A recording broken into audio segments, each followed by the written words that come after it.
네, 안녕하세요. 오늘의 건설의 김과장입니다. 오늘은 기계설비공사원 면허를 내는 방법에 대해서 안내를 드릴 건데요.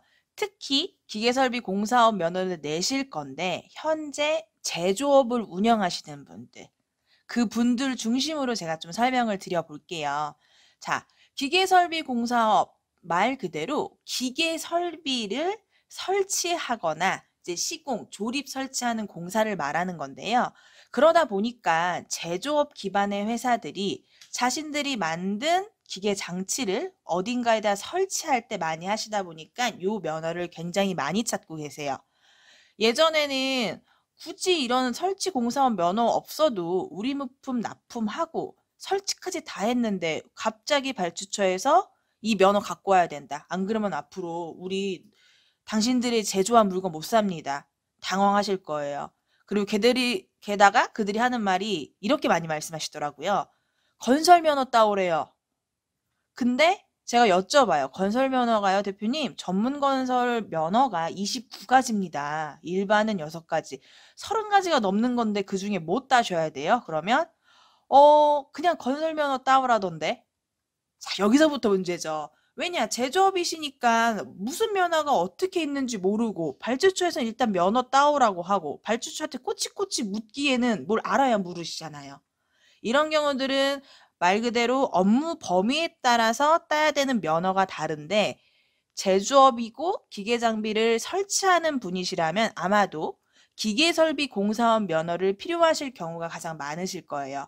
물론 뭐 어떤 제조 장치냐에 따라서 뭐 전기공사업이라던가 기타 다른 것들이 필요하실 수도 있지만 이건 정확하게 확인해 보셔야겠지만 가장 흔한 거인 기계설비 공사원 면허에 대해서 제가 좀 안내를 드릴게요.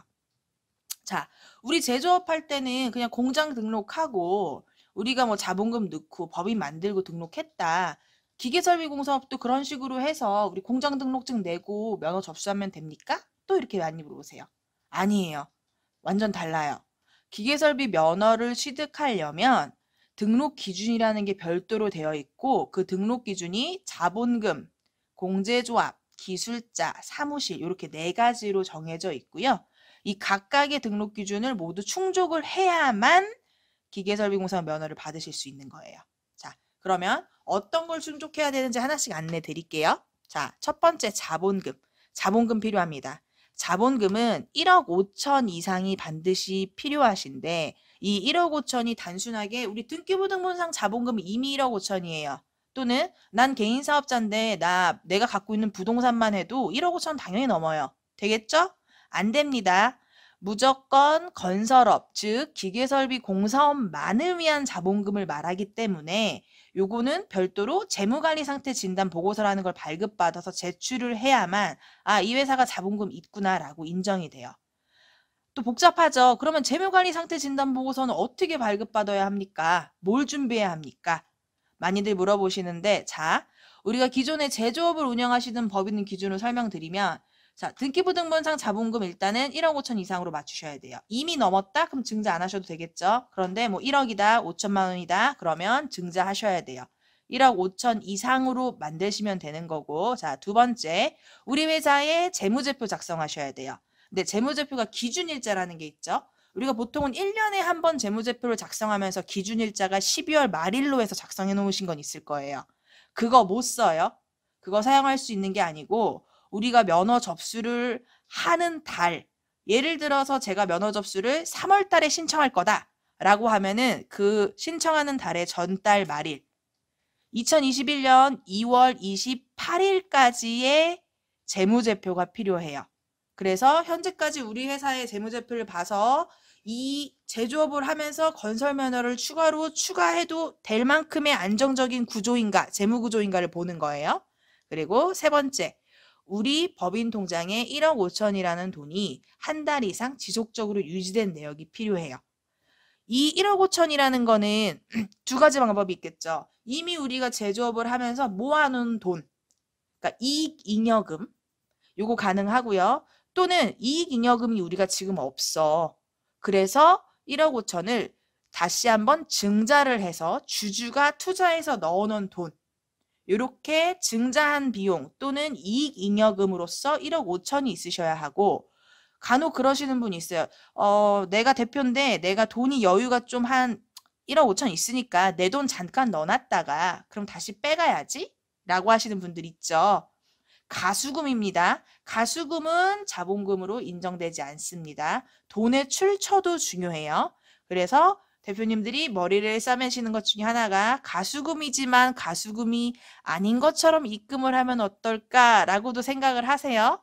이 부분은 제가 뭐 이렇게 레코드를 하면서 말씀드릴 수는 없고, 그러니까 고민되는 건 일단 전화 주세요. 그러면 제가 상황을 듣고 해결 방법을 좀 같이 고민해 드릴게요. 자, 기본적으로 제가 말씀드린 요 세 가지 등기부, 재무제표, 예금 1억 5천 다 준비가 되면 이거를 토대로 재무관리 상태 진단 보고서라는 걸 발급받으실 수 있고, 요 발급은 또 누가 하냐? 우리 기장하시는 기장세무사님 못하고 회사 내부 못하고 반드시 회사랑 관계성이 없는 외부 업체를 통해서 발급받으셔야 되고, 그 업체가 바로 저희죠. 해솔 C&I. 그래서 보고서 발급 원하시면 전화 주세요. 그러면은 어떤 걸 준비하셔야 될지부터 발급까지 제가 빠르게 진행해 드릴게요. 자, 두 번째 등록 기준 공제조합입니다. 자, 공제조합은 건설업체를 대상으로 보증을 들어주는 기관이에요. 이게 건설이라는 부분이 요번에 공사하면 끝이 아니잖아요. 나중에 하자가 발생될 수도 있고 문제가 생길 수도 있고 계약 이행이 제대로 안 될 수도 있고, 이런 위험에 대비해서 보증을 들어주는 기관이고, 면허를 따려면 이런 보증기관의 보증을 필수로 받으셔야 돼요. 자, 그렇다면 이런 보증기관은 우리 회사를 뭘 믿고 보증을 그냥 덥석덥석 해주겠어요. 자, 그래서 약 5천만 원의 금액을 보증금조로 먼저 받습니다. 그래서 우리 회사에서 보증금을 넣고 그러면 보증을 받으실 수 있다라는 확인서를 또 발급을 받으실 수가 있는 거예요. 자, 순서가 이래요. 이 공제조합에다가 우리 회사 신용평가를 먼저 신청해요. 신용이 얼마나 좋냐 나쁘냐에 따라서 보증에 필요한 보증금이 달라지는 거예요. 결과가 좋게 나왔다. 한 4,500만 원 돈 넣으시면 되고, 결과가 그냥 쏘쏘하다. 그러면 최대 5,040만 원이라고 제가 썼는데, 요거는 예치 않은 시기에 따라 구자당 금액이 달라질 수 있기 때문에 올라갈 수도 있어요. 지금 제가 방송을 하는 21년 2월 25일 오늘 기준으로는 최대가 5,202만 원이에요. 근데 이것도 조정될 거예요. 그러니까 요거는 예치 시기에 맞춰서 정확한 금액 확인은 필요합니다.